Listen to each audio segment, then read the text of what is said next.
ഇവരിത് എൻ്റെ ക്രെഡിബിലിറ്റി തകർക്കാൻ അല്ലെങ്കിൽ ഞാനിങ്ങനെ കീഴടങ്ങുന്ന ആളാണെന്ന രീതിയിൽ എസ്റ്റാബ്ലിഷ് ചെയ്യാൻ വേണ്ടി പ്രൊപ്പഗാൻഡയായിട്ട് യൂസ് ചെയ്യുന്നുള്ളത് ഞാൻ അറിഞ്ഞില്ല. ഇവർ പറയുന്നത് വെച്ച് കഴിഞ്ഞാൽ വേറെ പല സിനിമാക്കാരും പറഞ്ഞ കേട്ടാ, അയാൾ നേരെ എൻ്റെ വീട്ടിലേക്ക് വന്നിട്ട് എന്നെ ഗൺ പോയിന്റിൽ നിർത്തി, എന്നിട്ട് തലയ്ക്ക് തോക്ക് വെച്ചിട്ട് അപ്പം തന്നെ ഞാൻ ഡിലീറ്റ് ചെയ്തെന്നൊക്കെയാണ് സിനിമാക്കാർ പറഞ്ഞു നടക്കുന്നത്. ഇയാളെ പിന്നെ എന്നെ ഭീഷണിപ്പെടുത്തി വധഭീഷണി, അയാൾ പറഞ്ഞ വാക്കുകൾ ഇവിടെ പറയാൻ പറ്റില്ല. പക്ഷെ ആ സമയത്ത് ഞാനൊരു ഡിപ്രസീവ് സ്റ്റേറ്റിലായിരുന്നു. ഞാൻ ഒറ്റയ്ക്ക് ഇൻഡസ്ട്രി മുഴുവൻ പ്രൗഡായിട്ടൊന്നുമില്ല, ഞാനത് എൻജോയ് ചെയ്യാറുണ്ട്. ഞാൻ റിവ്യൂ ചെയ്ത് കിട്ടിക്കഴിഞ്ഞാൽ അതൊരു സിനിമയായിട്ട് അംഗീകരിക്കപ്പെട്ടു എന്നുള്ളൊരു കോൺഫിഡൻസ് അവർക്കും കിട്ടും. ഒരു സിനിമ ഇറങ്ങുന്നു, അതിന്റെ റിവ്യൂ ഇടുന്നു, 2 ദിവസം ശേഷം അത് ഡിലീറ്റ് ആണ്. പക്ഷെ അന്ന് എനിക്ക് പറ്റിയ മിസ്കാൽക്കുലേഷൻ എന്താ വെച്ച് കഴിഞ്ഞാൽ, ഞാൻ വിചാരിച്ചത് ഡിലീറ്റ് ചെയ്താൽ ശ്രദ്ധിക്കൂല.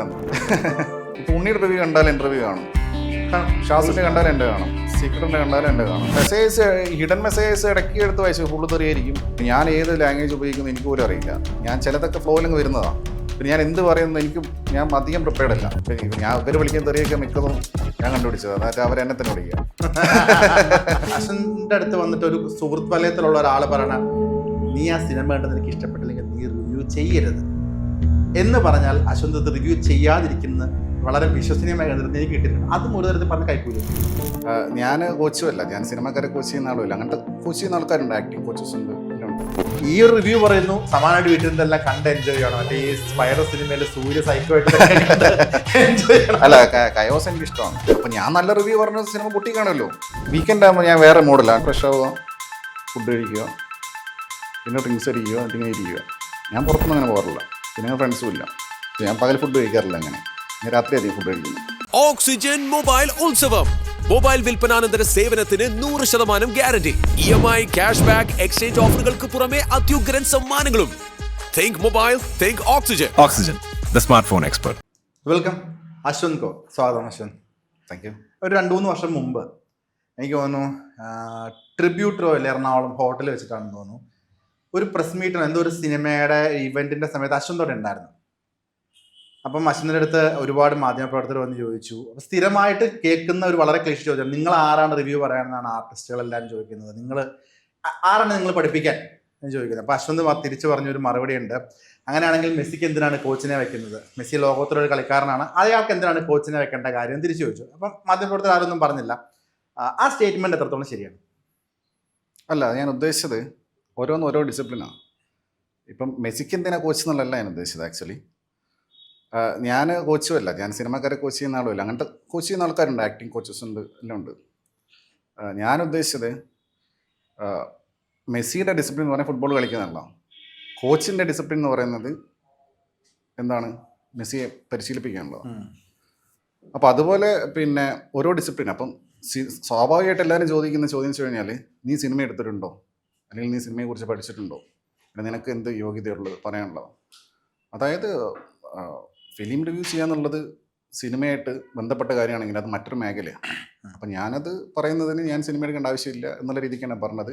പക്ഷെ നിങ്ങൾ പറഞ്ഞതിലെ കാര്യമുണ്ട്, ഞാൻ പെട്ടെന്ന് പറഞ്ഞ സമയത്ത് അത് അപ്രോപ്രിയേറ്റ് ആയിട്ടുള്ള എക്സാമ്പിൾ ആക്ച്വലി ശരിക്കും അതിനകത്തൊരു അത് ശരിക്കും സ്റ്റേറ്റ്മെന്റ് റോങ് അല്ലേ? കാരണം ഇപ്പം മെസ്സിയെ കോച്ച് ചെയ്യുന്ന ഒരാളെന്ന് പറഞ്ഞാൽ അയാൾ ഫുട്ബോൾ കളിച്ച് പരിശീലിച്ച് ഫുട്ബോൾ വിരമിച്ച ആളായിരിക്കാം കോച്ച് ചെയ്യുന്നത്. അല്ലേ, ലോകത്തിലെ എല്ലാ കോച്ചസും ഫുട്ബോൾ കളിച്ച് വലിയ ലെജൻസ് ആയിട്ടുള്ള ആൾക്കാരൊന്നുമില്ല. അല്ല, ഫുട്ബോൾ ടീമിലുള്ളവരും പ്രാദേശിക ലെവലിലും കളിച്ചവരാണ് കോച്ചാവും. അതെ, ഞാൻ അംഗീകരിക്കുന്നു, നിങ്ങൾ പറഞ്ഞത് ശരിയാണ്. ആ ഒരു അത് എന്താ പറയാ, നമ്മൾ സ്പോണ്ടേനിയസ് ആയിട്ട് പറയാൻ അപ്പം അല്ല, ആ ഒരു സ്റ്റേറ്റ്മെന്റ് നോക്കി കഴിയുമ്പോൾ അശ്വന്ത് സിനിമ എടുത്തില്ല നോക്കുകയാണെങ്കിൽ കൗണ്ടർ ചെയ്യാൻ ചോദിക്കാൻ പറ്റും. അതെ, ഞാൻ ആക്സെപ്റ്റ് ചെയ്യുന്നു. പെട്ടെന്ന് പറഞ്ഞ കൺസിൽപ്പ് അത് ഞാൻ സ്റ്റെപ്പ് ഇറങ്ങിയാലും ചോദിക്കില്ല. അപ്പം പറഞ്ഞതാ. ഈ ചോദ്യം കേട്ട് മടുത്തില്ല. ഇപ്പൊ എപ്പോഴാണെന്നുണ്ടെങ്കിലും ഇപ്പോഴും ഏതൊരു സിനിമ ഇറങ്ങുമ്പോഴാണെന്നുണ്ടെങ്കിലും കേൾക്കുന്ന സിനിമയ്ക്ക് ഒരു നെഗറ്റീവ് റിവ്യൂ വരുമ്പോൾ കേൾക്കുന്നതാണ് ഒന്നുകിൽ ഹെയ്റ്റ് ക്യാമ്പയിൻ എന്നൊരു വാക്ക് ആൾക്കാർ പറയും. ഇല്ലെന്നുണ്ടെങ്കിൽ അത് റിവ്യൂ പറഞ്ഞിട്ട് എന്ത് നേടാനാണ് ഇവർക്ക് ഇങ്ങനെ. ഈ രണ്ടിലാണ് ഇന്നും അന്നും എന്നും ഒരു മോശം സിനിമ എന്ന് സോക്കോളിലൊരു മെജോറിറ്റി പറഞ്ഞു കഴിഞ്ഞാൽ ഉടനെ പറയുന്നത് ഈ 2 സ്റ്റേറ്റ്മെന്റ് ആയിരിക്കും. ഒന്നുകിൽ ഹെയ്റ്റ് ക്യാമ്പയിൻ, അല്ലെങ്കിൽ റിവ്യൂവേഴ്സ് മനഃപൂർവ്വം പറയുന്നു. ഇത് ശരിക്കും പറഞ്ഞാൽ നിങ്ങൾക്ക് തന്നെ കേൾക്കുമ്പോൾ ക്ലീഷയായിട്ട് തോന്നുന്നുണ്ടോ? തീർച്ചയായിട്ടും. കാരണം പിന്നെ സിനിമയ്ക്ക് മോശം അഭിപ്രായം വരുന്ന സമയത്ത് ഹെയ്റ്റ് ക്യാമ്പയിൻ എന്ന് പറയുന്നു. പിന്നെ അതിന് മുമ്പ് പറഞ്ഞ എന്തായിരുന്നു, മറ്റേ റിവ്യൂവേഴ്സ് മനഃപൂർവ്വം എന്താണ് മനഃപൂർവ്വം ടാർഗറ്റ് ചെയ്യാൻ. അത് അവര് ഒരു ഡിഫൻസ് മെക്കാനിസം. അവര് നമ്മൾ പറയില്ല, ആരുടെ തന്നെ നടപടിക്കാർ പറയുന്നുണ്ട്, പേനയെ കുറ്റം പറയാ, കൊടലി കുറ്റം പറയുന്ന. അപ്പം അതുപോലെ അവർക്കാരെങ്കിലും അത് വേറെ ആരെങ്കിലും മേലെ അത് അടിച്ചേൽപ്പിച്ചിട്ടില്ലേ അവർക്ക് രക്ഷപ്പെടാൻ പറ്റുള്ളൂ. ഇല്ല സ്വയം ഇല്ല, ചില അപൂർവം ചില ആളുകൾ ആക്സെപ്റ്റ് ചെയ്യും, അത് ചെയ്തിട്ട് അത് വിചാരിച്ച പോലെ വന്നില്ല, അടുത്ത് നന്നാക്കാം എന്ന് കോൺഫിഡൻസ് ഉള്ള ആൾക്കാർ പറയും. അല്ലാത്ത ആളുകൾ അവർ ബ്ലെയിം ചെയ്യും, ബ്ലെയിം ഷിഫ്റ്റ് ചെയ്യും. ഈ ഇപ്പം സ്ഥിരമായിട്ട് അശ്വന്ത് ഗോക്കിനെ ഇപ്പം നമ്മൾ വെറുതെ അശ്വന്ത് ഗോക്കിനെ അടിച്ചു കൊടുക്കുകയാണെന്നുണ്ടെങ്കിൽ താഴെ വരുന്ന ഒരുപാട് ഷോർട്സിൽ ഒരുപാട് ആർട്ടിസ്റ്റുകൾ വെല്ലുവിളിക്കുകയും ഒരുപാട് പേര് ഇപ്പം ചെറുതുമായിട്ടുള്ള വലിയ ആൾക്കാർ ഉൾപ്പെടെയുള്ള പല തലങ്ങളിൽ നിൽക്കുന്ന നടന്മാർ അശ്വന്ത് ഗോക്കിന്റെ പേരെടുത്ത് പറഞ്ഞ് വെല്ലുവിളിക്കുക, അത് ശരിക്കും പ്രൗഡായിട്ട് ഫീൽ ചെയ്യാറുണ്ടോ? ഞാൻ ഒറ്റയ്ക്ക് ഇപ്പറേ ഒരു ഇൻഡസ്ട്രി മുഴുവനും അപ്പറേ പ്രൗഡായിട്ടൊന്നുമില്ല, ഞാനത് എൻജോയ് ചെയ്യാറുണ്ട്. കാരണം അല്ല ഓഫ് കോഴ്സ്, കാരണം ഒരുപാട് ആളുകൾ നമ്മുടെ പേര് പറയുമ്പോൾ സ്വാഭാവികമായിട്ടും നമുക്ക് സന്തോഷം ഉണ്ടാവുമല്ലോ.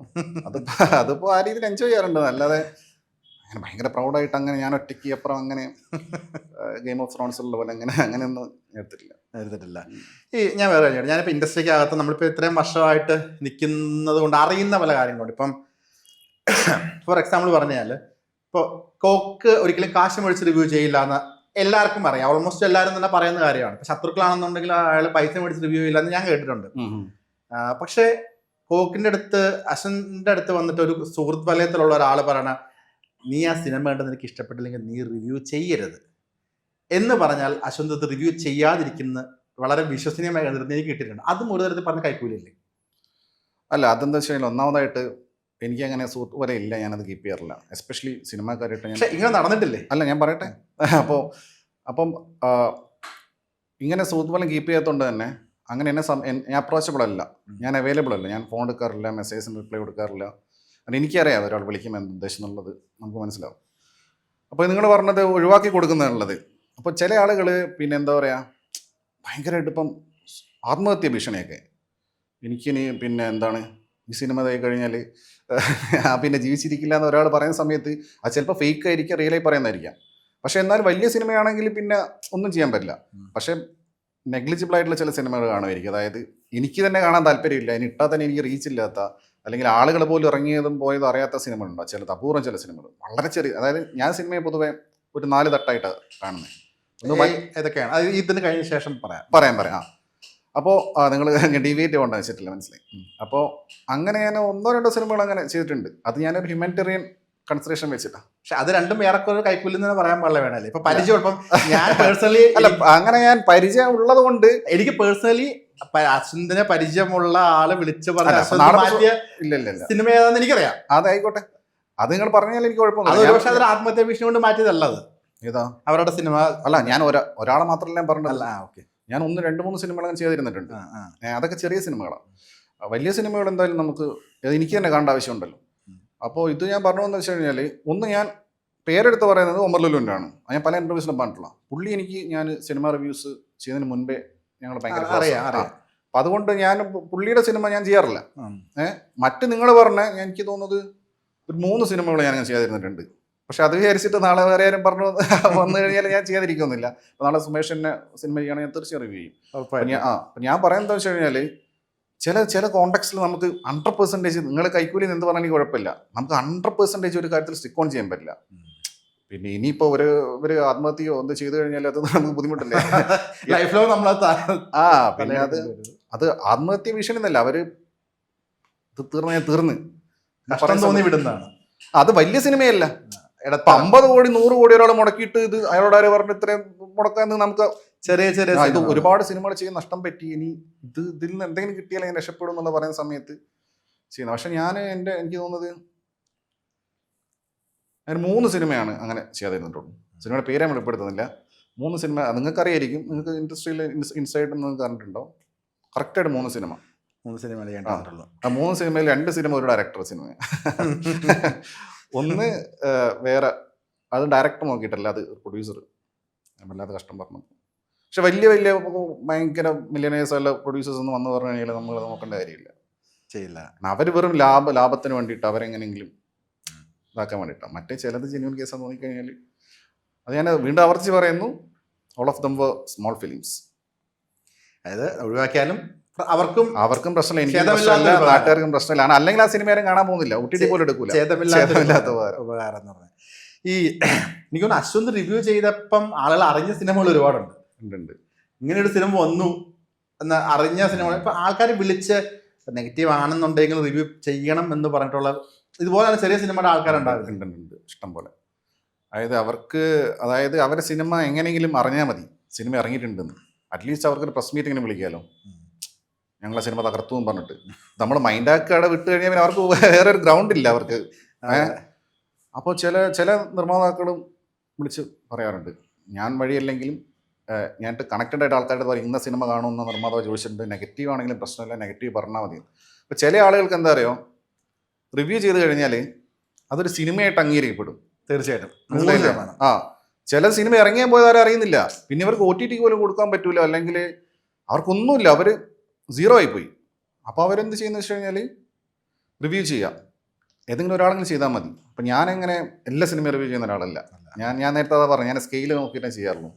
അപ്പോൾ ഞാൻ റിവ്യൂ ചെയ്ത് കിട്ടിക്കഴിഞ്ഞാൽ അതൊരു സിനിമയായിട്ട് അംഗീകരിക്കപ്പെട്ടു എന്നുള്ളൊരു കോൺഫിഡൻസ് അവർക്കും വരുമല്ലോ, അപ്പം നെഗറ്റീവായി കഴിഞ്ഞാലും. അപ്പം അതുകൊണ്ട് അങ്ങനെ ആവശ്യപ്പെടാറുണ്ട്. അശ്വന്ത് കാശിനെ വേണ്ടി റിവ്യൂ ചെയ്യുന്ന ആളല്ലെന്ന് തോന്നുന്നു. കാരണം അശ്വന്തിന്റെ റിവ്യൂ ഏറ്റവും ഒരു ഓഫ്കോഴ്സ് കാശ് സൈഡാണ്. അതെ അതെ, ഞാൻ പറഞ്ഞിപ്പം എല്ലാ സിനിമയും റിവ്യൂ ചെയ്യലും സിനിമയുടെ ഒരു സ്റ്റാൻഡേർഡ് നോക്കി റിവ്യൂ ചെയ്യുക എന്ന് പറയുന്നത് അത് മറ്റൊരു തലമാണ്.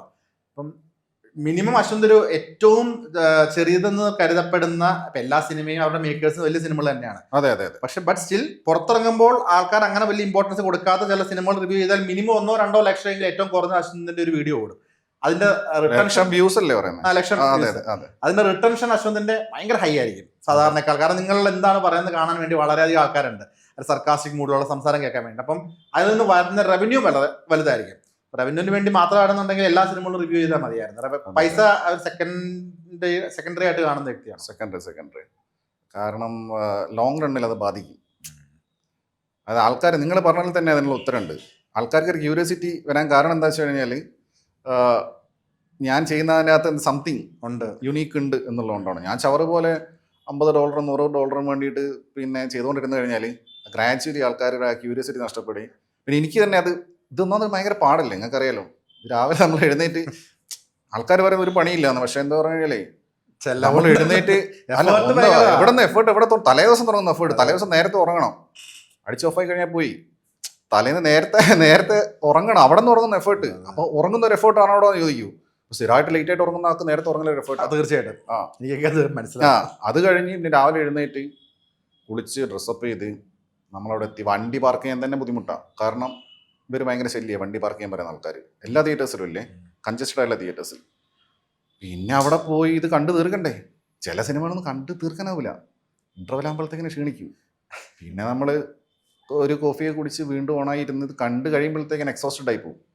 പിന്നെ ഇതിനെക്കുറിച്ച് പറയണ്ടേ, പിന്നെ എഡിറ്റ് ചെയ്ത് അത് അപ്പോഴത്തേക്ക് നമ്മുടെ ഒരു പകുതി ദിവസം കഴിഞ്ഞ്. ഇനി 2 സിനിമയുള്ള ദിവസമാണെങ്കിൽ പിന്നെ ഇത് പറഞ്ഞ് ഇതിൻ്റെ മോഡ് ഓഫിൽ വേണം അടുത്ത സിനിമ കാണാൻ പോകും. അപ്പം നമ്മൾ വീണ്ടും ഒന്ന് റിഫ്രഷ് ചെയ്തിട്ട് വേണം പോകാൻ.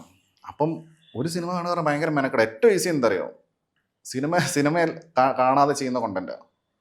ഇപ്പം എനിക്കറിയാം പല ആൾക്കാർ സിനിമ കാണുന്നത് കുറച്ചിട്ട് ഇപ്പം സിനിമേതര കോണ്ടന്റ്സ് അല്ലെങ്കിൽ സിനിമ റിലേറ്റഡ് അതാകുമ്പോൾ നമുക്ക് ഈ ഒരു ലോങ് പ്രോസസ് ഇല്ല. നമുക്ക് ഇരുന്നൊരു വിഷയം പഠിച്ച് പ്രസന്റ് ചെയ്താൽ. പക്ഷെ എല്ലാത്തിനും റിസ്ക് ഉണ്ടേ, എല്ലാത്തിനും എൻ്റെ റിസ്ക്കും എഫേർട്സും ഉണ്ട്. ഞാൻ പറഞ്ഞു, പക്ഷേ ഇതൊരു ഫിസിക്കൽ എഫേർട്ട് കൂടുതലാണ്. അത് വല്ലപ്പോഴും സിനിമ കാണുന്ന ആൾക്കാർ ഫീൽ ചെയ്യില്ല.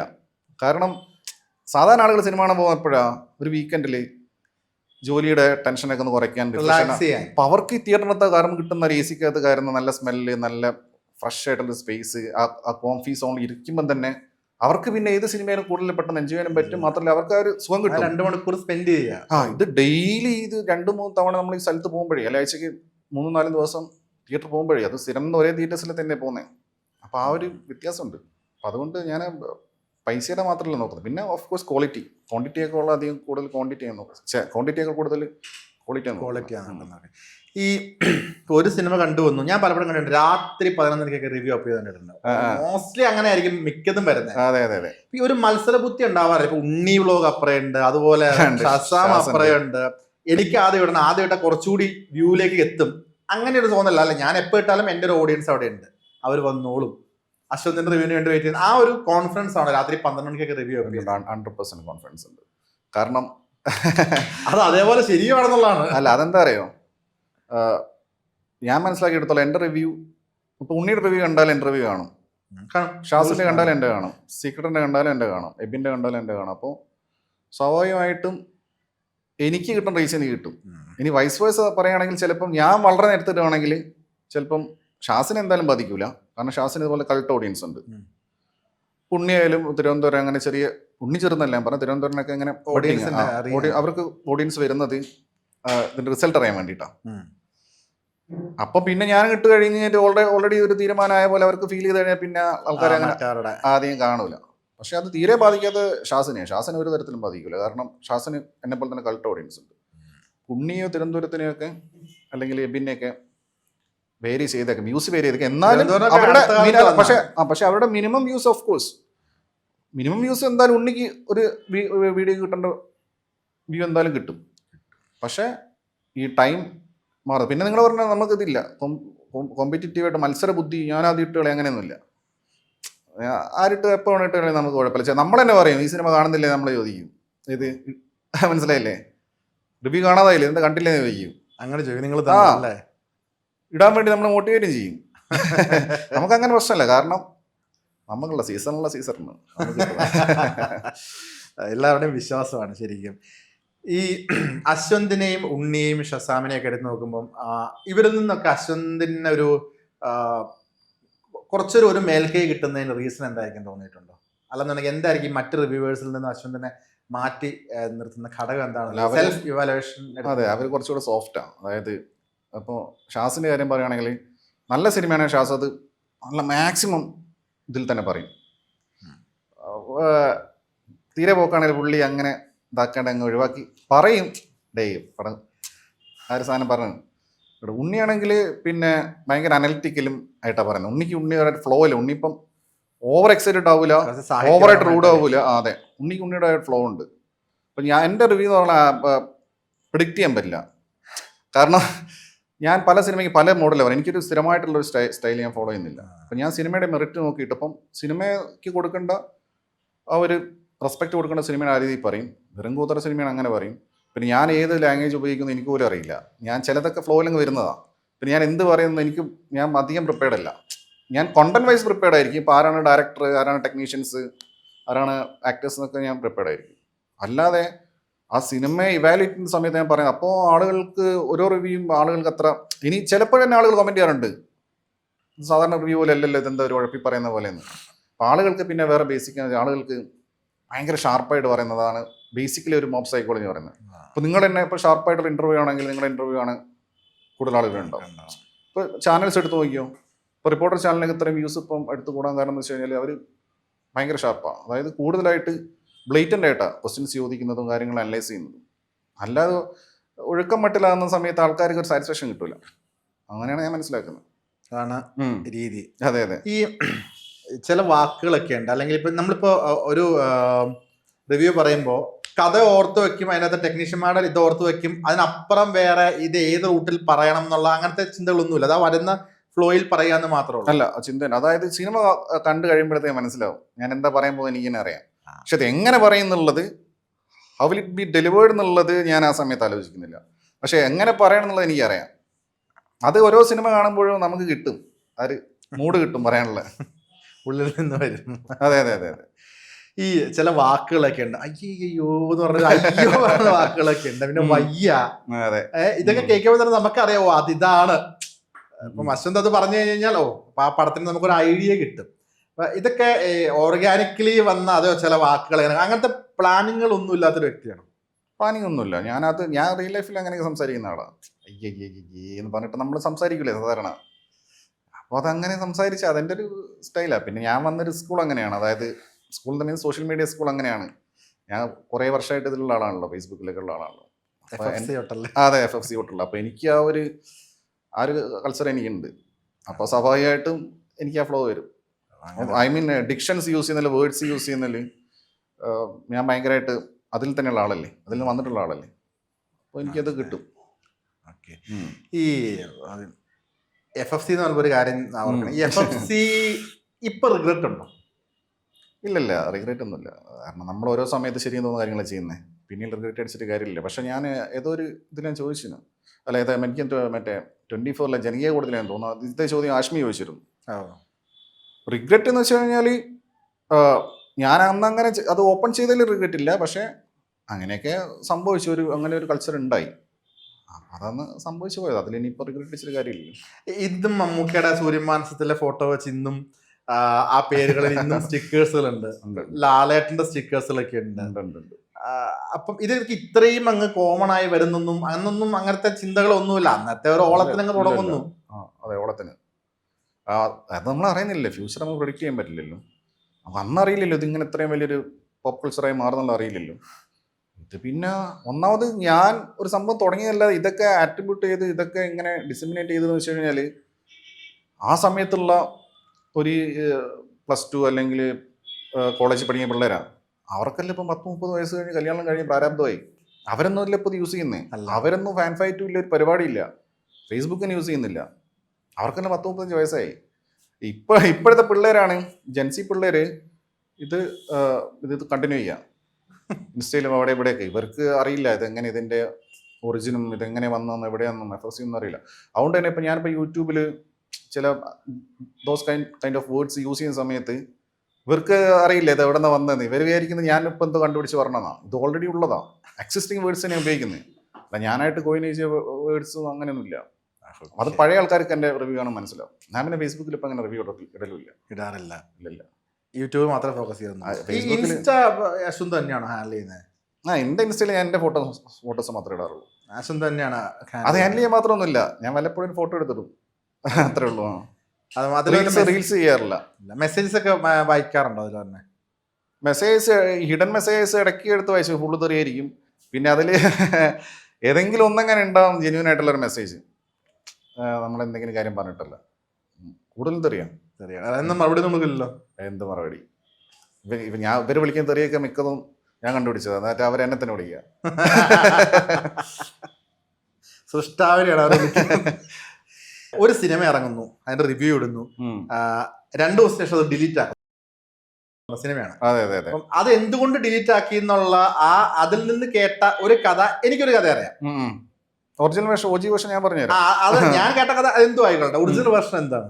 ഒറിജിനൽ വേഷം ഇയാളെ പിന്നെ എന്നെ ഭീഷണിപ്പെടുത്തി, വധഭീഷണി, അയാൾ പറഞ്ഞ വാക്കുകൾ നമ്മുടെ പറയാൻ പറ്റില്ല. പക്ഷെ ആ സമയത്ത് ഞാനൊരു ഡിപ്രസീവ് സ്റ്റേറ്റിലായിരുന്നുണ്ടായത്.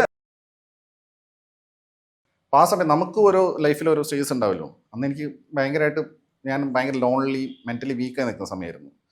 അപ്പോൾ ഇയാൾ എന്നെ കൊല്ലുന്നു, ഇയാൾ പറഞ്ഞ കാര്യങ്ങൾ ചെയ്യുന്നു വെച്ചിട്ടൊന്നുമല്ല. ഇയാൾ പറഞ്ഞത് ഞാനിത് ഇപ്പം 5-6 ആൾക്കാരായിട്ട് ഇപ്പം അങ്ങോട്ട് വരുവാണ്, കോഴിക്കോടേക്ക് വരുവാണ്. ഇവിടെ വന്നിട്ട് വിളിച്ചാൽ വന്നിട്ടൊന്നുമല്ല, അയാൾ കൊച്ചിയിൽ നിന്ന് വിളിച്ചത്. ഓക്കെ, അയാൾ വരുന്ന പറഞ്ഞത്. എന്നിട്ട് SM സ്ട്രീറ്റ് കൊണ്ടുപോയിട്ട് നിന്നെ ഇത് ചെയ്യും അത് ചെയ്യുന്നൊക്കെ അയാളൊരു ഫാൻറ്റസി പറയാം അയാൾ. അപ്പോൾ അയാളിങ്ങനെ പറഞ്ഞ് പിന്നെ ഇയാൾ വിടുന്നില്ല. ഞാൻ പറഞ്ഞാൽ പറ്റൂല, ഡിലീറ്റ് ചെയ്യാൻ പറ്റൂല. ഇയാൾ നല്ല തെറിയ പറയാം, ഞാൻ തിരിച്ചൊന്നും പറഞ്ഞില്ല. ഞാൻ പറഞ്ഞാൽ അതൊക്കെ മോശമല്ലേ, ഇങ്ങനെ പറയുന്നത് മോശമല്ലേ, തെറി പറയാൻ നമുക്ക് അറിയാത്തോണ്ടല്ലോ. പിന്നെ ഇയാൾ വളരെ പ്രായമുള്ളൊരു മനുഷ്യനല്ലേ. അപ്പോൾ ഇയാളെ ഫാൻറ്റസീസാണ് പറയുന്നത്, ഇയാളെ പെർവേർഷൻ മൊത്തം ഇയാൾ പറയാം. അത് ഇവിടെ പറയാൻ പറ്റില്ല ഇയാൾ എന്താ പറയുന്നത്. അങ്ങനെ ഇയാൾ ഒരു കോള് വന്നു. അപ്പോൾ ഞാൻ പറഞ്ഞു പറ്റില്ല പറഞ്ഞു. അപ്പോൾ രാത്രി ഇയാൾ വീണ്ടും വിളിച്ചു.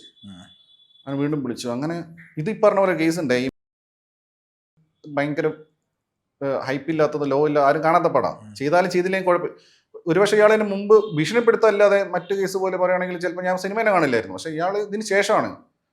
അപ്പോൾ ലാസ്റ്റ് എനിക്ക് എൻ്റെ മെൻ്റൽ കണ്ടീഷൻ മോശമായതുകൊണ്ട് എനിക്ക് ആ സമയത്ത് പ്രഷർ എടുക്കാനുള്ള മൈൻഡില്ല. എനിക്ക് 2 വഴിയുള്ളത്. ഒന്ന് ഡിലീറ്റ് ചെയ്യാതെ ലീഗലായിട്ട് പോവാം. എനിക്ക് തൊട്ടടുത്ത സ്റ്റേഷനിൽ പോയിട്ട് കോൾ റെക്കോർഡ് വധഭീഷണി മാത്രമല്ല, ഇയാൾ ഭയങ്കര ഭീകരമായുള്ള സാധനങ്ങൾ പറയാം, കോൾ റെക്കോർഡ് ഉണ്ട്. എന്നിട്ട് എനിക്ക് പ്രസ് മീറ്റും വിളിക്കാം, മീഡിയക്കും കൊടുക്കാം. അതൊന്ന്. പക്ഷെ അതിന് പോയി ഞാൻ പുറകെ പോകണം. പിന്നെ അതിനുള്ള സ്റ്റഫില്ല, പടം അതിനുള്ള സ്റ്റഫില്ല. പിന്നെ രണ്ടാമത് എനിക്ക് ചെയ്യാൻ വെച്ചാൽ ഇയാളെ വെല്ലുവിളി സ്വീകരിക്കാം. അത് നിങ്ങൾ വന്നോ, ഇയാൾ അഡ്രസ്സ് താടാ മോനെ, ആ ലൈനില്ല. അപ്പം ഞാൻ എൻ്റെ അഡ്രസ്സ് ഇതാണ്, നിങ്ങൾ വന്നോ, ഞാൻ റെഡി എന്ന് പറഞ്ഞിട്ട് നമ്മൾ നിൽക്കുക. മൂന്നാമത്തെ ഓപ്ഷൻ എന്ന് പറഞ്ഞു കഴിഞ്ഞാൽ ഈ ശല്യം ഒഴിവാക്കുക. ഇത് ഡിലീറ്റ് ചെയ്ത് ഒഴിവാക്കി കളയാം. പക്ഷെ അന്ന് എനിക്ക് പറ്റിയ മിസ്കാൽക്കുലേഷൻ എന്താ വെച്ച് കഴിഞ്ഞാൽ ഞാൻ വിചാരിച്ചു ഇത് ഡിലീറ്റ് ചെയ്താൽ ശ്രദ്ധിക്കൂലെന്ന്. പക്ഷെ അതിൻ്റെ ചെറിയ പടമായതുകൊണ്ടേ. പക്ഷെ ഓൾറെഡി ഇയാൾ അതിലൊരു കളി കളിച്ചതിന് സംശയമുണ്ട്. കാരണം ഇത് ഡിലീറ്റ് ചെയ്ത് വിത്തിൻ മിനിറ്റ്സ് ഒരു ഗ്രൂപ്പ് ഉണ്ട്, സിനിപോളിസ് അല്ല എന്തായാലും സിനി ഫയൽസ് ഞാൻ ഗ്രൂപ്പ് ഉണ്ട്. അതിലൊരു ഫേക്ക് ഐഡി ഉണ്ട്. അത് ആരെ ഐഡിയെന്ന് എനിക്കറിയില്ല. അത് പേര് ഓർക്കുന്നില്ല. എന്തോ ഒരു ഒരു പ്രണവ് മോഹൻലാലിന്റെ ഫോട്ടോ വെച്ചിട്ടുള്ള ഒരു ഐഡിയ. എനിക്ക് മനസ്സിലായി. പേരെനിക്ക് ഓർമ്മയില്ല. അപ്പോ ഇയാളെ വിത്തിൻ മിനിറ്റ്സ് ഞാൻ ഡിലീറ്റ് ചെയ്ത ഉടനെ പോസ്റ്റ് വരണമെങ്കിൽ ഓൾറെഡി പ്ലാൻഡാ. അപ്പൊ ഇയാളിങ്ങനെ ഇതിനപ്പുറത്തെ പ്ലാൻ ചെയ്യുന്നു ഞാനറിയില്ല. ഞാനൊരു ശല്യം ഒഴിവാട്ടം വെച്ച് ചെയ്ത കാര്യം ഇയാൾ എന്ത് ചെയ്ത്, ഇയാളത് വെച്ച് കളിച്ച്. ഇയാൾ അപ്പം തന്നെ പോസ്റ്റ് വന്നപ്പോൾ അതിൽ വേറെ സംഭവം ഉണ്ടായി. ഇത് ഡിലീറ്റ് ചെയ്ത കാര്യം പിന്നെ നിരന്തരം പോസ്റ്റ് വരാം. പിന്നെ ഇവർ പറഞ്ഞു വെച്ച് കഴിഞ്ഞാൽ പിന്നെ സിനിമാക്കാർ തള്ളറിയാലോ.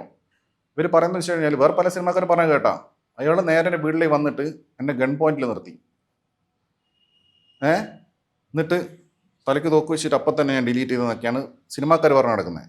അങ്ങനെയൊന്നും ഉണ്ടായിട്ടില്ല. ഞാൻ എൻ്റെ ഒരു മാനസികാവസ്ഥ പിന്നെ എനിക്കതിൽ റിഗ്രറ്റ് ഉണ്ടായിട്ടുണ്ട്. അന്ന് ഒരിക്കലും റിഗ്രറ്റ് ഉണ്ടായിട്ടുണ്ട് ചെയ്തതിൽ. അപ്പോൾ ഇതിവർ പ്ലാൻ ചെയ്തിട്ട്, അതായത് ഇവർക്കൊരു ബ്രേക്ക് ത്രൂ ആണായിരുന്നു. അതായത് എത്രയും കാലം ഉണ്ടായിരുന്നത് എന്താ വെച്ച് കഴിഞ്ഞാൽ ഞാൻ എന്ത് പറഞ്ഞാലും വഴങ്ങൂല, പൈസ വാങ്ങൂല, ഭീഷണിപ്പെടുത്തി വഴങ്ങൂല. അപ്പം അത് ഇവർക്ക് പൊളിച്ചിട്ട് എൻ്റെ ആ ഒരു ഐഡൻറ്റിറ്റി ഇവർക്ക് പൊളിക്കണമായിരുന്നു. ക്രെഡിബിലിറ്റി ഇവർക്ക് പൊളിക്കണമായിരുന്നു. അപ്പോൾ ആ ക്രെഡിബിലിറ്റി പൊളിക്കാൻ വേണ്ടിയിട്ട് ഇവരെന്ത് ചെയ്തു, പ്ലാൻഡ്. ഇതിൻ്റെ പിന്നിൽ ഇയാൾ അസോസിയേഷൻ ആളാണല്ലോ. പിന്നെ ഇയാൾ എന്നെ വിളിച്ചിട്ടൊന്നുമില്ല. പക്ഷെ ഇയാൾ വൻ ടീമാണെന്ന് എനിക്കറിയാം. പഴയ എന്തൊക്കെയോ വൻ കേസസുള്ള ആളാണ്. അപ്പോൾ ഇത് കേട്ടിട്ട് ഇയാൾ എന്നെ അടുത്ത് വീണ്ടും എന്നെ വിളിക്കുമോ എനിക്കറിയില്ല, ഇന്റർവ്യൂ കണ്ടിട്ട്. ഇപ്പൊ അത് പറയാനുള്ള ഒരു ഇത് പ്രചോദനം വന്നത് പ്രചോദനത്തിനല്ല, അത് നമ്മളോരോ മൂഡല്ലേ. ഇതേ ക്വസ്റ്റ്യൻ മുമ്പും പലരും ചോദിച്ചിട്ടുണ്ട്. ബൈജു എന്നാർ ഇന്റർവ്യൂവിലാണ് ചോദിച്ചിട്ടുണ്ട്, അല്ലെങ്കിൽ ഞാൻ പറഞ്ഞിട്ടുണ്ട്. അതൊരു വാക്കൻ ഇന്റർവ്യൂ ആയിട്ട് ഇത്ര വിശദമായി പറയാൻ പറ്റിയില്ല. അപ്പം ഇയാളിനി നാളെ ആളെയും കൂട്ടി വരുമെന്ന് എനിക്കറിയില്ല. അപ്പോൾ ഇതെന്താ വെച്ചാൽ ഓരോ പിന്നെ നമുക്കൊരോ മൂഡല്ലേ. പക്ഷെ അത് ഇതുവരെ യൂസ് ചെയ്യുന്നുള്ള ഞാൻ അറിഞ്ഞില്ല. മനസ്സിലായോ? ഇവരിത് എൻ്റെ ക്രെഡിബിലിറ്റി തകർക്കാൻ, അല്ലെങ്കിൽ ഞാനിങ്ങനെ കീഴടങ്ങുന്ന ആളാണെന്ന രീതിയിൽ എസ്റ്റാബ്ലിഷ് ചെയ്യാൻ വേണ്ടി പ്രൊപ്പഗാൻഡയായിട്ട് യൂസ് ചെയ്യുന്നുള്ള ഞാൻ അറിഞ്ഞില്ല. ഞാൻ വിചാരിച്ചു ഇയാൾക്ക് ഒരു മാനസിക പ്രശ്നം ഉണ്ടായി പടത്തെക്കുറിച്ച് അങ്ങനെ പറഞ്ഞാൽ. അപ്പം അത് ഞാൻ പറഞ്ഞില്ലേ, ഓൾറെഡി ഞാൻ പറഞ്ഞല്ലോ, ഇത് ഡിലീറ്റ് ചെയ്താലും അറിയില്ലെന്ന് വിചാരിച്ചേ. കാരണം എന്നെ എത്ര ആൾക്കാർ ഫോളോ ചെയ്യുന്നുണ്ടെങ്കിലും ഒരു സംഭവം ഡിലീറ്റായി എന്നേ വിചാരിച്ചുള്ളൂ. അപ്പോൾ ഇനിയിപ്പോൾ ടെക്നിക്കലി ഡിലീറ്റ് ആവുമല്ലോ, കോപ്പിറൈറ്റ് വന്നിട്ട് ഡിലീറ്റ് ആവുമല്ലോ. അത് ആൾക്കാർ അങ്ങനെ എടുത്തോട്ടെ ഞാൻ വിചാരിച്ചാ. നോക്കും ഇവർ തന്നെ പറഞ്ഞ് തോക്കിൻ്റെ മുമ്പിൽ നിർത്തിയിട്ട് ഡിലീറ്റ് ചെയ്യിപ്പിച്ച ഇവർ തന്നെ പറഞ്ഞ് പാട്ടാക്കി. അതൊരാൾക്കാർക്ക് മനസ്സിലായി ഡിലീറ്റ് ചെയ്താണെന്ന്. അപ്പം അത് കഴിഞ്ഞ കാര്യം. പിന്നെ അതിന് ശേഷം പുള്ളി പടം ചെയ്തിട്ടില്ല. പിന്നെ മറ്റേ ഇത് സമ്മറിൻ ബദലയും റിലീസ് ചെയ്യുന്നു ദേവദൂതൻ. പക്ഷെ അത് എനിക്ക് താല്പര്യമില്ലാത്ത പടങ്ങളായിട്ട് കണ്ടിട്ടില്ല. ദേവദൂതൻ എനിക്ക് താല്പര്യമില്ലാത്ത പടം. പക്ഷെ നല്ലൊരു സിനിമയല്ല ദേവദൂതൻ. അതിൽ എനിക്ക് ആ ജോൺറ വലിയ താല്പര്യമില്ല. സമ്മറിൻ ബദലയും അതായത് താല്പര്യമുണ്ട്, പുതിയ പടമാണ് താല്പര്യം. റീവാച്ച് ചെയ്യാൻ എനിക്ക് പടം കണ്ടിട്ടുണ്ട്. എനിക്ക് ഹൊററും ഫാന്റസിയും റീവാച്ച് ചെയ്യാൻ താല്പര്യമില്ല. രാവണപ്രഭു ഞാൻ 2 വട്ടം കണ്ടു റിലീസിന്. എനിക്ക് കൈൻഡ് ഓഫ് മാസ് അന്ന് അല്ല, ഇപ്പൊ റീറിലീസ് ചെയ്യുമ്പോൾ 2 വട്ടം കണ്ടു. ഇത്തവണ 2 വട്ടം കാരണം ദിവസം മൈ കപ്പ് ഓഫ് ടീ. അപ്പോൾ എനിക്കത് കാണാൻ താല്പര്യമുണ്ടോ, അല്ലാതെ സ്റ്റേറ്റ് അല്ല. ഓക്കെ. ഇപ്പം അശ്വന്ത് നോക്കെ കീഴടങ്ങുന്ന ഒരാളാണെന്ന് ഒരു ടോക്ക് വരുന്നു. അപ്പൊ സ്വാഭാവികമായിട്ടും അതൊരു താപ്പാണ്, അവനെ ഭീഷണിപ്പെടുത്തി. അങ്ങനെ ഒരുപാട് കൂടുതൽ പിന്നീട് വന്നിട്ടുണ്ടാവില്ല. അതിന് മുമ്പ് വന്നിട്ടുണ്ട്. ഓക്കെ. പക്ഷെ ഇതൊരു പുള്ളിയെ ഈ രീതിയിൽ ഭീഷണിപ്പെടുത്തി കഴിഞ്ഞാൽ നടക്കും. പുള്ളിക്ക് നല്ല അപ്രീഷിയേഷനും കിട്ടി.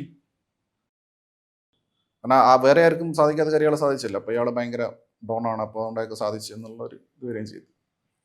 പിന്നീട് വന്ന ഭീഷണികളോടൊക്കെ എന്താണ് പ്രതികരണം ഉണ്ടായത്? പിന്നീട് ഒരുപാട് സിനിമ എപ്പോഴും വിളിക്കണ്ടാവും, സ്വാഭാവികമായിട്ടും മെസ്സേജ് ആയിട്ടുണ്ടാവും. അല്ല, ഞാൻ കോൾ എടുക്കലില്ല അധികം.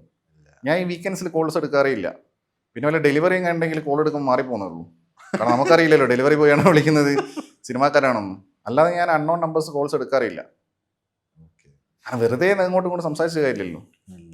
ഈ ഏതെങ്കിലും ഒരു ആക്ടറുടെ പേര് പറയണം, നമ്മളൊക്കെ അത്രയും അറിയുന്ന ഒരു നടനോ അല്ലെങ്കിൽ ഒരു അങ്ങനെ ആരെങ്കിലും ഒരാൾ വിളിച്ചിട്ട് അയാളുടെ പടത്തിനെ പറ്റി സംസാരിച്ചതിനെ പറ്റി എന്തെങ്കിലും സംസാരിക്കുമല്ലോ? എങ്ങനെ നല്ലത് കാണോ അല്ലെങ്കിൽ ചീത്ത വിളിച്ചാണോ? മോശം. നല്ലത് പറയുമ്പോൾ സ്വാഭാവികമായിട്ടല്ല അംഗീകരിക്കുമല്ലോ. മോശം പറയുമ്പോഴാണല്ലോ എല്ലാവർക്കും ദേഷ്യം വരുള്ളൂ. നടന്മാരാരും വിളിച്ചായിട്ട് ഞാൻ ഓർക്കുന്നില്ല. ഡയറക്ടേഴ്സും പ്രൊഡ്യൂസേഴ്സും പിന്നെ പ്രൊഡ്യൂസറെ താങ്ങുന്ന ആൾക്കാരും അങ്ങനത്തെ ആൾക്കാരൊക്കെ ഉള്ളൂ. നടന്മാരാരും വിളിച്ചില്ല. കാരണം അവർക്കൊരു ഇതുണ്ടാവില്ല, ഇത് പുറത്ത് വിട്ട് കഴിഞ്ഞാൽ നാണക്കെടല്ലേ. മറ്റവർക്ക് നാണക്കെടില്ലല്ലോ പ്രൊഡ്യൂസേഴ്സിന്. ഉണ്ണിക്ക് പറ്റിയ ഉണ്ണിക്ക് വൻ പണിയല്ലേ കിട്ടിയത്. ഉണ്ണി ഇമ്മച്ചുവറായിട്ട് അത് ഡീൽ ചെയ്തുകൊണ്ട് പ്രശ്നം വന്നില്ലേ. അതുപോലെ സീക്രട്ട് ഏജന്റ് അത് അതിൽ മൂപ്പർക്ക് നല്ല റീച്ചും കിട്ടി. നടന്മാരും ഒരിക്കലും അങ്ങനെ നിൽക്കൂല. അവർ വേണേൽ വേറെ കൊണ്ട് വിളിപ്പിച്ചാലേ ഉള്ളൂ. എന്നെ വിളിച്ചിട്ടില്ല, ഒരു നടൻ വിളിച്ചില്ല. അല്ലാതെ താങ്ക്സ് പറയാൻ വേണ്ടി വിളിച്ചിട്ടുണ്ട്, ഇഷ്ടംപോലെ വിളിച്ചിട്ടുണ്ട്. ഞാൻ കണ്ടിട്ടുണ്ട് ഇപ്പം അശ്വന്ത് ഒരു നല്ലത് പറഞ്ഞു കഴിഞ്ഞാൽ പിറ്റേ ദിവസം എല്ലാ പ്രൊമോഷൻ ഗ്രൂപ്പുകളിലും കാര്യങ്ങളിലൊക്കെ അശ്വന്തിന്റെ നല്ലത് പറയുന്നതിന്റെ പോയിന്റ് എടുത്ത് വെച്ചിട്ടായിരിക്കും ഫസ്റ്റ് ടീസർ വരുന്നത്. അതിനെ അവർക്ക് തെറി കേൾക്കാറുണ്ട്. കാരണം അതിന്റെ തൊട്ട മുമ്പിലത്തെ സിനിമ മോശം പറഞ്ഞ ആൾക്കാർ തന്നെ നാണമില്ലേ ഇവന്റെ ഒക്കെ എടുത്തിട്ട് ഇടാൻ, പ്രത്യേകിച്ച് നടന്മാർക്ക് നല്ല തെറി കേൾക്കും. ഇവന്റെ ഒക്കെ ഇടാൻ നാണമില്ലേ മറ്റേ ഇല്ലേ, പക്ഷെ അത് കയറിയാത്ത ആൾക്കാർ ഇടാറുണ്ട്. അതായത് മോശം പറയുമ്പോൾ നമ്മൾ തെറി വിളിക്കും, നല്ലത് പറയുമ്പോൾ എടുത്തിട്ടും. അത് എന്റെ മാത്രമല്ല, ഒരുവിധം എല്ലാവരും ഉണ്ണീന്റെ ഒക്കെ ഇടാറുണ്ട്. ഇത്രയും നമ്മളൊരു റിവ്യൂ ചെയ്യുന്നു, അതിന്റെ നമ്മൾ സ്വസ്ഥമായിട്ട് വീട്ടിൽ പോയിരിക്കണം, പിന്നീട് നടക്കുന്ന ഈ കോലാഹലമൊക്കെ എങ്ങനെ എൻജോയ് ചെയ്യുന്നു കണ്ടിട്ട് നോക്കൂ. ഈ കമന്റ്സ് ഒക്കെ വരുന്നു, ആളുകൾ പ്രസ് മീറ്റ് ചെയ്തിട്ട് അശ്വന്തോ കാരാണ് എന്നെ വെല്ലുവിളിക്കും, ഞാൻ അവനെ വെല്ലുവിളിക്കും, അവൻ എന്നെ ചിലപ്പം എന്താണ് താറടിച്ച് കാണിച്ചേക്കാം, പക്ഷെ എനിക്കത് പ്രശ്നമല്ല, അയാളാണെന്ന് പറയാൻ. ഇങ്ങനെ ഒരുപാട് നടീനന്മാരും ടെക്നീഷ്യന്മാരും ഒക്കെ ഇങ്ങനെ വെല്ലുവിളിക്കുന്നുണ്ട്. അപ്പം അന്നേരം ഒന്നും അശ്വന്ത് മറുപടി കൊടുക്കാൻ ഞാൻ കണ്ടിട്ടില്ല. ഈ ഒരു റിവ്യൂ പറയുന്നു സമാനമായിട്ട് വീട്ടിൽ നിന്നെല്ലാം കണ്ട് എൻജോയ് ചെയ്യണം, മറ്റേ ഈ സ്പൈഡർ സിനിമയിലെ സൂര്യ സൈക്കോ എൻജോയ് ചെയ്യണം. അല്ല, കയോസ് എനിക്ക് ഇഷ്ടമാണ്. പിന്നെ എന്താ വെച്ച് കഴിഞ്ഞാല് എന്റെ ലൈഫ് വീക്കെൻഡ്സിൽ ഒരു ലൈഫും വീക്ക് ഡേയ്സിൽ വേറെ ലൈഫാണ്. മനസ്സിലായില്ല. അതായത് വീക്കെൻഡ് ആകുമ്പോൾ ഞാൻ വേറെ മോഡലാണ്. ഞാൻ നേരത്തെ പറഞ്ഞു, നേരത്തെ ഉറങ്ങണം, റിവ്യൂസ് ചെയ്യണം, കുറച്ചും കൂടെ നമ്മൾ വർക്കഹോളിക്കായിട്ട് ചെയ്യേണ്ടി വരും. അപ്പോൾ ഒരു വീക്കിൽ ഇപ്പം ഞാനിപ്പോൾ ഒരു റിവ്യൂ ഇട്ട് ഇപ്പം 2 വലിയ സിനിമ ഇറങ്ങിയെന്ന് വെച്ചാൽ, ഇപ്പം ഹൃദയപൂർവ്വം ലോക ഒരു ദിവസം ഇറങ്ങിയ സിനിമ, അപ്പം സ്വാഭാവികമായിട്ടും ലാലേട്ടൻ സിനിമയിൽ നമ്മൾ ആദ്യം കാണാം. അപ്പോൾ ഹൃദയപൂർവ്വം ഞാൻ വീഡിയോ ഇട്ട് ഞാൻ അതിൻ്റെ ആദ്യം വരുന്ന കമൻസ് നോക്കും. കാരണം നമുക്ക് ഒരു സപ്പോർട്ട് നമ്മൾ പറഞ്ഞതിന് അനുകൂലമായിട്ടാണോ ആൾക്കാർ ഇതിനെ വിലയിരുത്തുന്നത് അറിയാൻ വേണ്ടിയിട്ട് നോക്കും. ഒരു 100 കമൻസ് 200 കമൻസ് ഒക്കെ കഴിഞ്ഞാൽ പിന്നെ ഞാൻ നോക്കാറില്ല. പിന്നെ ഇത് അത്രയും കമൻസ് വരും. എൻ്റെ മിനിമം ഒരു വലിയ പടത്തിനൊക്കെ 1000, 2000, 3000, 4000 കമൻസ് ഒക്കെ വരും. വെമ്പുരാനൊക്കെ എത്രയോ 10,000 കണക്കിന് 20,000 കണക്കിന് കമൻസ് ഉണ്ട്. അപ്പോൾ ഇതൊന്നും വായിക്കാൻ കഴിയില്ല. അപ്പോൾ ഞാൻ എങ്ങനെയാണെന്ന് വെച്ച് കഴിഞ്ഞാൽ എനിക്ക് ക്യൂരിയോസിറ്റി പോകുന്ന ഒരാളാണ്. ഞാൻ ക്യൂരിയോസിറ്റി പോണ ഒരാളാണ്. ഓക്കെ. അതായത് എനിക്ക് ഒരു കാര്യത്തിന് ക്യൂരിയോസിറ്റി അധികം ലിങ്കർ ചെയ്ത് നിൽക്കില്ല. അപ്പം ഞാൻ ഹൃദയപൂർവ്വം ഇട്ട് അപ്പോൾ എനിക്ക് ക്യൂരിയോസിറ്റി ഉണ്ട്. അത് കഴിഞ്ഞ് ലോക കണ്ടിട്ട് കഴിഞ്ഞാൽ പിന്നെ ഹൃദയപൂർവ്വത്തെ മൈൻഡ് ചെയ്യില്ല. പിന്നെ എൻ്റെ ക്യൂരിയോസിറ്റി ലോകയിലായിരിക്കും. അപ്പോൾ പിന്നെ ലോക നോക്കിക്കൊണ്ടിരിക്കും കുറേ സമയം. അത് കഴിഞ്ഞ് ഞാൻ ഉറങ്ങി പിറ്റേന്ന് അടുത്ത പടം കണ്ടാൽ പിന്നെ അതിൻ്റെതാണ്, പിന്നെ ലോക ഞാൻ നോക്കില്ല. അത് പിന്നെ അതിൻ്റെ ക്യൂരിയോസിറ്റി ആയി പോയി.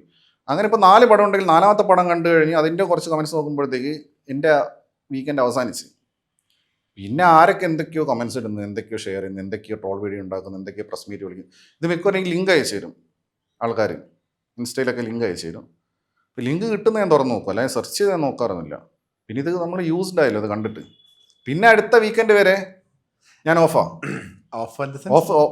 ഡ്യൂട്ടിയാണ്. അതുപോലെ തന്നെ ഞാൻ ചില്ല് ചെയ്യാനെങ്കിൽ ഇരിക്കും, ഞാനിത് നോക്കുന്നില്ല. നമ്മുടെ ഓഫ്